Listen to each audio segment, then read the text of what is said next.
তুমি এই যুগে এই পাড়াত কি এই দুনিয়া তো এক পিস পাইতা না। না আসলে আমরা তো হেরে ছুটুতে ওই দেখতাছি বিয়া হইয়া গেল গা দেখতে দেখতে 3 মাস হয়ে গেছে গা বিয়ার না। না না 3 মাস কই 2 মাসও তো হইছে না। আচ্ছা আচ্ছা তো তোমার বৌমার ফুলা গেছে কই? ঘুরতে গেছে আবার হেতে আমারে কইছিল মেলা তো বলে যাইবো। যাইও দেখা রেখো কইলাম ফুলারে আবার বউয়ের পক্ষে যাতে না যা। আরে ধুরি তা প্রথম প্রথম ফর্মালিটি আস্তে আস্তে আর ইন্টারেস্ট থাকে না। আমার ফুলারে যদি এখন খেলনা দেই খেলনা লই বইবো দুধের আবিতা না আসলে এতের মতো ভদ্র ফুলা এই এলাকাতে একটাও নাই।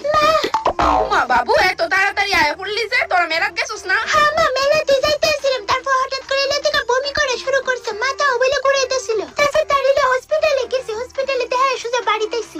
ও মা কিতা গো হঠাৎ করে এমন হইলো কে রে? কিতা রে বাবু? ওই আসলে মা তুমি থামো। কি ফাইজলামি করে আমার পোলাটা। আরে না মা, ভাইজান হাত যা গিয়া দেখ বৌমা ঠিক আছে নি, বড়রা সামনে কি না কি ফাইজলামি করে। যা আমি পরে আয়া কথা কইতাছি।